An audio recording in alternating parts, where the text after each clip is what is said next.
pour se prononcer parce que ñoom nekkoon nañ ci enquête préliminaire bi assisté nañ koy tout ñooñu am nañ entretien ak moom peut-être am na lu ñu constaté am na lu ñu gis am na lu leen Assane wax loolu nag mënuma see yàbb pour le moment. d'accord léegi kon dañuy avancer dem ci beneen point bi may fàttali ne avocat nga mais en même temps yaay porte-parole parti Pastef fii porte-parole parti Pastef laay interpellé directement démb da nga seetaan le procureur de la République mu def une déclaration face à la presse ci koo xam ne nii nee nañu jàpp nañ ko nee nañu MFDC la bokk nee nañu ku doon xare la woon ci MFDC ñëw Ndakaaru ba nu jàpp ko ci anam ñu ngi ko jàppee wax fa mu jaar portrait robot bi yëpp gis nañ dégg nañ procureur wax ko nan nga jàngatee sorti procureur Amady Diouf démb. waaw xam nga léeg-léeg des fois mbir am. nga dugg ci ruq wala dugg soog sa biir kër nga reetaan ba sa xol sedd nga génnaat parce que comme ni ñu koy tàmmee di def bu ñuy seetaan théâtre wala ñuy seetaan yenn film de comédie yi. wala daal ngay seetaan loo xam ne benn activité de divertissement la. waaw reetaan lu na su ma doon moom xaj na du ma yegg foofu yëpp mais comme ndaw la dañ ko yónni loolu moo tax des fois damay wax samay naataangoo acteurs politiques yi. may wax ni des fois on ne doit pas se tromper d'adversaire. li tax mooy des fois ñu ni dañoo attaquer telle personne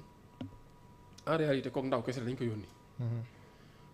est-ce que imaginer nga procureur boobu ngeen wax démb mu génne te jotul avalu hiérarchie am.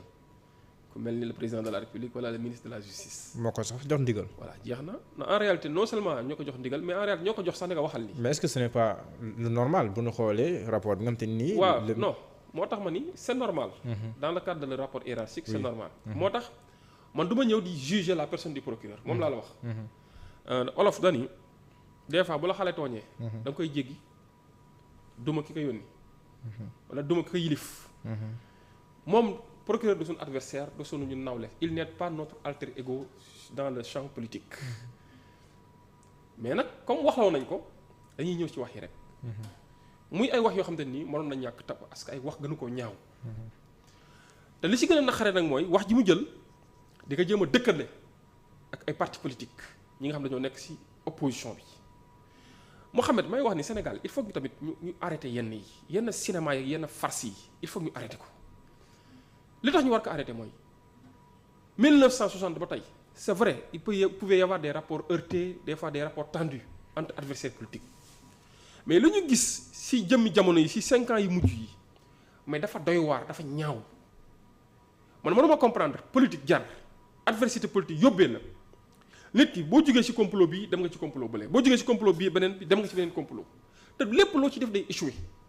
Ousmane Sonko c'est pas la première fois parce que en réalité c'est la personne visée par la communication mais procureur tuddul turam de. non ñemewu la tudd turam. hier il n'a pas. non ñemewu la tudd turam mais nag dem na ba wax lu xaw a ëpp parce que wax na les leaders de l'opposition te ñëpp xam nañu Yewwi Askan Wi coalition la bu regrouper des entités qui ont des personnalités juridiques chacune en ce qui la concerne kon ñooñu am nañ droit d'ailleurs sax porter plainte devant le procureur général de la Cour suprême parce que c'est un magistrat qui relève du parquet. alors dinañ si ñëwaat plainte boobu nga xam ne sa leader sax na ko. non du ma sori sax si plainte boobu. parce que non si possibilité bi est-ce qu'on c'est bien possible dans le cadre de votre travail vous commettez une infraction on peut vous poursuivre conformément à votre texte. mais est-ce que le procureur il ne bénéficie pas maintenant loolu dinañ ci ñëw. xam nga privilège c'est pas une immunité de juridiction. le privilège de juridiction loolu benn la ñaareel ba mooy dama ne lii mënoon na ñàkk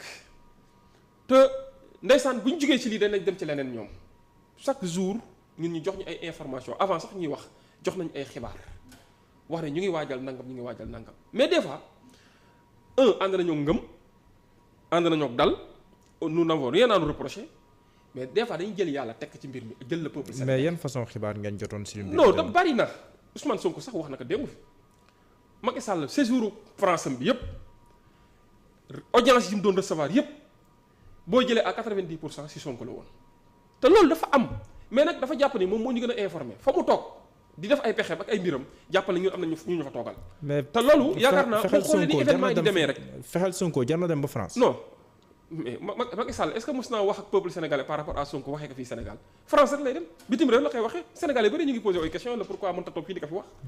lan moo tax saa yi ñu annoncé nii ëllëgu réew mi peut-être yëngu-yëngu dina am mosu ko fekk Sénégal te bu demee ba foofu après day communiquer dama lay wax ni la loolu bëgguma see sax sori mais dama ni lan moo ko fi jar un adversaire politique taxaw sénégalais yi jox ko bopp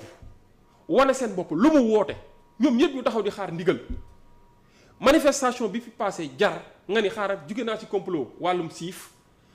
demoon naa si jóge naa si ay diabolisation wàllum MFDC jóge naa si complot wàllum financement Tullow Oil nga ni léegi nag nañ dem si mbirum rebelle. mais est-ce que le pire n'a pas été évité? non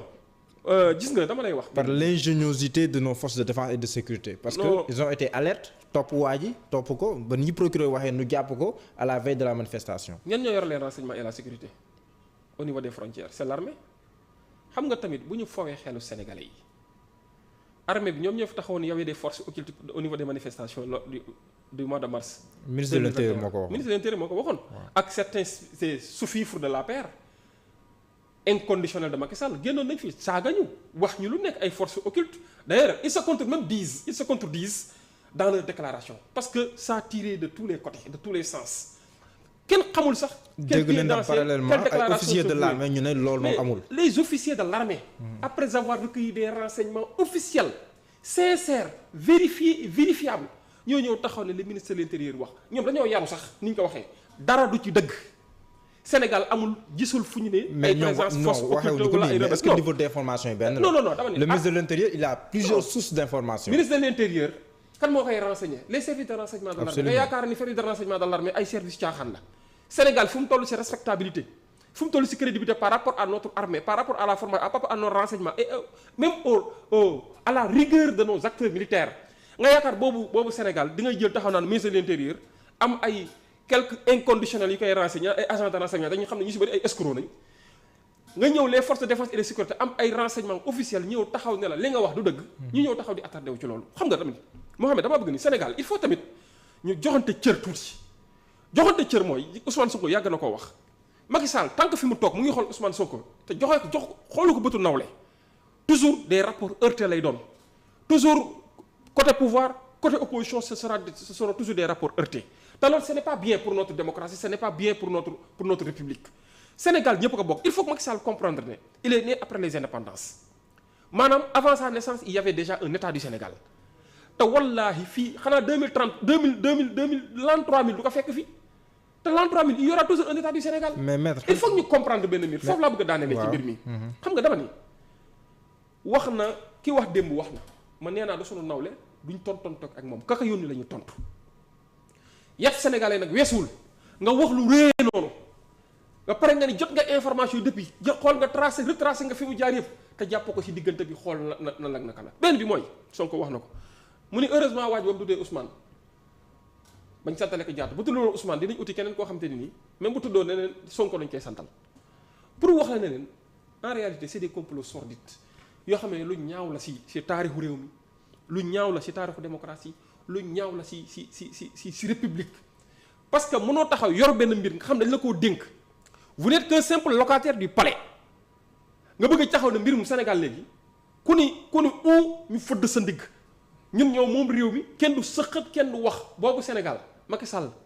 ak ñi mu àndal nañ dem te dina taxaw ni boobu Sénégal nekkuñu fa boobu Sénégal nekkuñu fa te incha allah man li ma wax chaque jour laay waxaat Sonko wax na ko la conférence des leaders wax nañ ko dama ni ñoom lañ xam seen agenda déroulé ko ñun on a notre agenda te li ma la waxal la ko mooy ils trouveront toujours des répondants par rapport à ce qu'ils dérouleront man loolu laa la wax falaa yéen ci mbir mi quant à ay caaxaanu ay rebelle jàpp doomu jàmbur di ko jéem a loxo ma ni li Sonko wax di tam koy firndeel ñi nga ñii bu mu la bett suba xam nga li mel ni annoncé woon nañ ko d'ailleurs ñenn si ñoom yaa ngi fàttali ko en 2019 am na ko bokk si ñoom député jiitab institution ñëw taxaw ne ay rebelle ñoo nekkoon ci manifestation ba maanaam à Ziguinchor benn meeting politique muy ay wax yu ñaaw yoo xam ne mënoon na ñàkk. mais maître xam nga laa comprendre beneen bi nag. te comprendre ma ko Mohamed pour la première fois au Sénégal un acteur politique venant du sud ñu koy considérer comme un non sénégalais ay naan waa Casamance mel ni waa Casamance duñ ay sénégalais pour la première fois au Sénégal Casamance yàgg na am maire Ziguinchor yàgg na am maire yeneen dëkk yàgg nañu am ay maire tant que maire yooyu ñu ngi farak état du Sénégal et des fois sax daanuñu farak état du Sénégal mosoo dégg ñu taxé leen li leen di taxé Ablaye Balde mosuñu ko taxé pourtant ànd na ak Macky Sall ànd na ak Maître Ablaye Wade mosuñu ko taxé de loolu Benoît Sambou xanaa di Joola xanaa dëkkul Ziguinchor lan moo tax Ousmane Sonko ñun taxaw bëgg a taxaw ne rebelle et pourtant les mêmes personnes yu ànd ak Ousmane Sonko en Casamance les mêmes personnes moom la ñoom Ablaye Balde moom ñoom la ay Benoît Sambou di jéem a courtiser di leen convoiter pour ñu ñëw rejoindre leen cette formation politique personnes yooyu bañ nañ léegi képp ku àndul ak ñoom rebelle la mais mani Sénégal gi ñu nekk ban Sénégal la. wala ñu ñu jiite yan nit nañ mais nag dama jàpp ni nag dañoo nekk ci dëkk di dof la dañoo jàpp ni dañoo respecté wul Sénégalais yi waaye nag ils vont vite déchanter. mais maître xam nga laa comprendre procureur def déclaration début ba fin tuddul Ousmane Sonko benn yoon mu décrire kenn koo xam ne jàpp nañ ko si ay li ñu koy toppee mu wax ko rek automatiquement yéen waa Pastef seen leader Ousmane Sonko gis si boppam kon foofu est-ce que nekkul yéen accusé seen bopp laataa sax kenn di leen accusé. non xam nga ñun ñëpp ay xel lañ yor des fois moom la ñuy laaj lu tax amoo fitu tudd turam joxoñ bi dafa leer nañ dafa joxoñ mu leer nañ yaa ngi fàttaliku il y a de cela moins de 6 mois ba ñuy def investiture yi boo xoolee au niveau de la Casamance ñi ñu fa investir ñëpp waa Pastef lañ si candidature yi ñëpp waa Pastef lañ gisoo fa sax beneen élément de Yewwi parce que dañoo gis ni base boobu base Ousmane Sonko la te à chaque fois élection am wane na si boppam wane kon dañuy jàpp ne ña fa nekk ñëpp ay waa Pastef lañ kon ña fa jógee ñëpp di ñëw pour suñu manifestation dañuy jàpp c'est des militants de Pastef loolu dafa leer naññ beneen bi mooy moom procureur de la République bi da nga tax ngeen tuddul tur nga bu tuddoon tur Ousmane Sonko à la minute qui suit dina xam fu ñu teg fu ñu yóbbu mbir mi si yoon parce que dañuy jéem a tëgg wërngal di jéem a tourner autour du pot mais li si am solo mooy li olof naan lees waxul li nga joxoñ bi leer na xam nañ fa mu joxoñ li tax amul fitu wax ko nag moom peut-être il a ses raisons. léegi si jamais on parvenait à établir un lien